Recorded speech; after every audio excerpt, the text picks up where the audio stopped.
দীপা কাকিয়াকে বলে আজকে যারা খবর দেখছে তারা ভুল দেখছে, একদিন সত্যিটা দেখতে পাবে।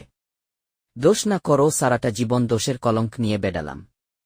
এদিকে চারু সূর্যকে বলে আমাদের বাবা মা যেভাবে বিয়ে দিতে চেয়েছিল সেভাবেই বিয়ে হবে তো।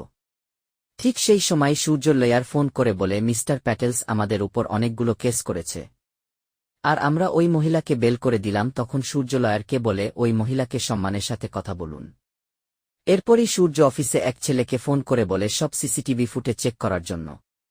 তখনই সোনা বুঝতে পারে সূর্য কিছু একটা করার চেষ্টা করছে। এদিকে দীপা বলে আমার সত্যটা বের করতে হবে, কে নেকলেস চুরি করে আমার ব্যাগে রেখেছিল।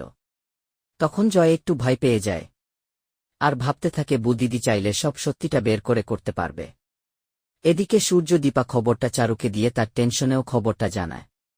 তারপরেই সোনা চিৎকার করে বলে আমার মায়ের সাথে এটা অন্যায় হয়েছে, আমার মা আর যাই করুক এটা কখনো করতে পারে না।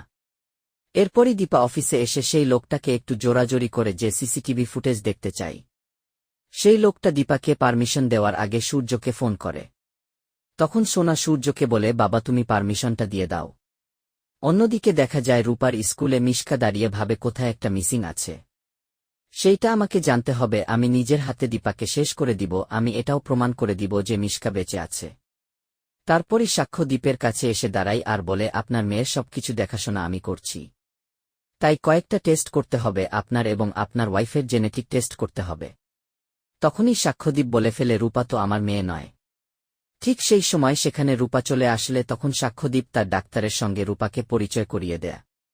তখনই রূপা সাক্ষ্যদীপকে বলে বাবা এই নামে ডাক্তার তো আমাদের স্কুলে নেই। এরপরই সাক্ষ্যদীপ রূপাকে বসিয়ে একটু বাহিরে গেলে তখন মিসকা রূপা বলে চিৎকার করে উঠলে। তখন রূপা ভাবে এই নামে আমাকে কে ডাকল, কে আছে এখানে।